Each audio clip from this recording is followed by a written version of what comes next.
دوستو، استقبال ہے آپ کا ہمارے یوٹیوب چینل نوری سفلی عملیات پر۔ ایک بار پھر حاضر ہے آپ حضرات کی خدمت میں۔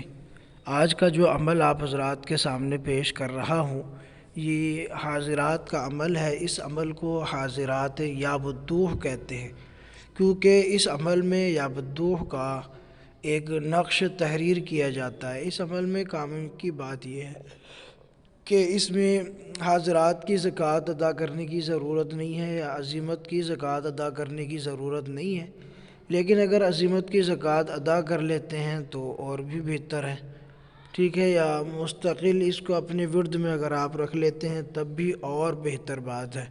تو میں آپ کو عمل کی مکمل تفصیل بتانے لگا ہوں، لیکن اس سے پہلے اگر آپ ہمارے چینل پر نئے ہیں یا چینل کو ابھی تک سبسکرائب نہیں کیا تو چینل کو سبسکرائب کر کے بیل آئیکن کو پریس کر لیں اور آل کو سلیکٹ کر لیجئے۔ اس کا فائدہ یہ ہوگا کہ آگے ہم جب بھی کوئی نئی ویڈیو اپلوڈ کریں گے تو اس کی نوٹیفیکیشن آپ کو مل جایا کرے گی۔ تو دوستو، آج کا جو عمل ہے یہ حاضرات کا عمل ہے۔ اس حاضرات کی خاصیت یہ ہے کہ یہ حاضرات مریضوں پر ہوتی ہے۔ اگر کوئی مریض اپنی آنکھوں سے اپنے اوپر کے معاملات کو دیکھنا چاہتا ہے تو عامل اس حاضرات کا استعمال کریں، اور مریض خود جب اپنی آنکھوں سے تمام معاملات دیکھے گا تو عامل کی قدر و قیمت اس کی نگاہ میں دو بالا ہو جاتی ہے۔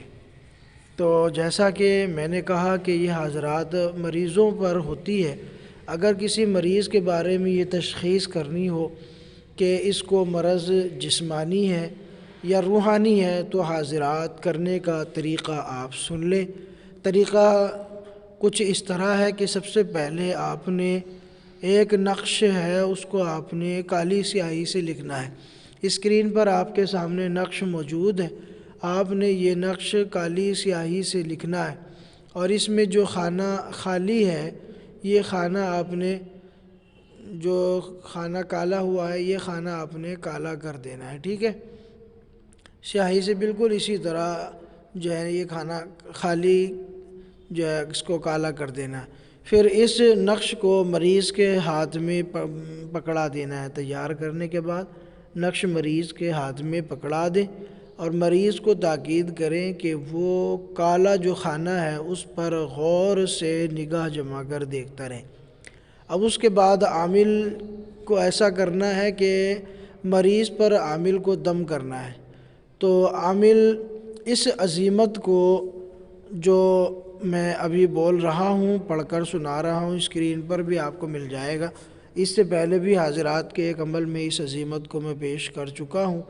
تو یہ عزیمت آپ نے 3 بار یا 7 بار پڑھ کر مریض پر دم کر دینا ہے، اور اس کے ساتھ ساتھ جو ہے تعویذ پر بھی دم کر دینا ہے۔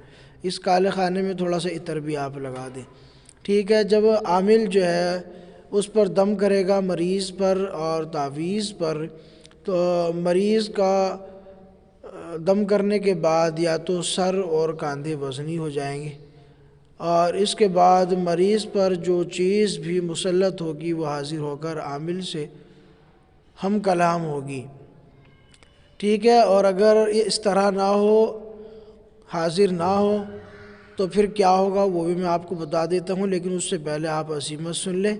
عزیمت ہے بسم اللہ الرحمن الرحیم۔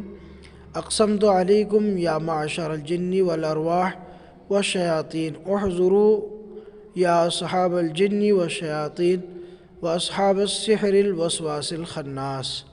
3 بار یا 7 بار آپ نے مریض پر دم کرنا ہے۔ تو دم کرنے کے بعد یا تو مریض کے وزنی سر اور کاندھے وزنی ہو کر مریض خود بخود بولنے لگ جائے گا، یعنی اس پر حاضرات ہو جائے گی، جنات حاضر ہو جائیں گے، اور پھر وہ عامل سے ہم کلام ہوں گے۔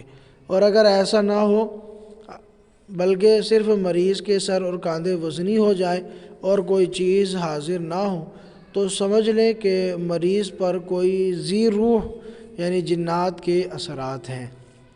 اور نمبر 2، اگر مریض کے کاندھے وزنی ہو جائیں اور بدن میں سوئیاں سی چبھنے لگیں تو پھر سمجھیں کہ مریض پر سحر ہے، جادو کا مسئلہ ہے، تعویذات کا اثر ہے۔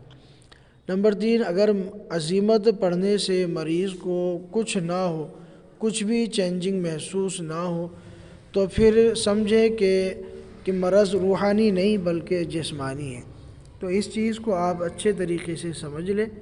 جب عامل مریض پر دم کرے گا تو پہلی صورت تو یہ ہوگی کہ وہ جو چیز ہوگی وہ مریض پر حاضر ہو کے عامل سے ہم کلام ہوگی، اور جب ہم کلام ہوگی وہ چیز آنے والی، چاہے وہ بھوت ہو، چاہے بریت ہو، چاہے چڑیل ہو، چاہے جنات ہوں یا شیاطین ہوں، خبیث ارواح ہوں، کچھ بھی ہو، جو بھی حاضر ہوگی تو وہ عامل سے ہم کلام ہوگی۔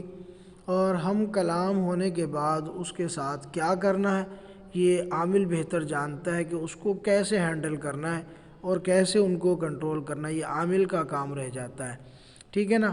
اب اس میں عامل کے لیے ضروری ہے کہ جب عامل اس سے بات کرے، ہم کلام ہو، تو سب سے پہلا اس سے یہی سوال کرنا ہے کہ وہ کیا نام اس کا ہے، اور مسلمان ہے یا غیر مسلم ہے، اور تیسری بات وہ پریشان کیوں کر رہا ہے مریض کو، کیا کسی نے اس کو بھیجا ہے پریشان کرنے کے لیے یا خود جو ہے وہ آیا ہے۔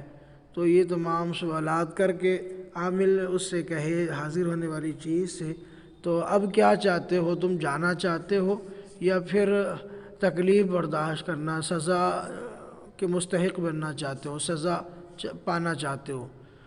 تو اگر سمجھدار ہوں گے تو وہ فوراً ہی عامل سے کہیں گے ہم جانے کے لیے تیار ہیں، اور اگر کچھ سرکش ہوں گے تو پھر عامل ان پر اپنا زور آزمائی کرے گا، عزیمت کو پڑھے گا، جو جنات کو اذیت دینے والی آیات ہیں وہ ان کو پڑھے، جیسے کہ سورہ جن پڑھی جاتی ہے، سورہ مزمل پڑھتے ہیں، آیت الکرسی پڑھتے ہیں، اور سورہ رحمان کی آیت یا معشر الجن والانس یہ پڑھتے ہیں۔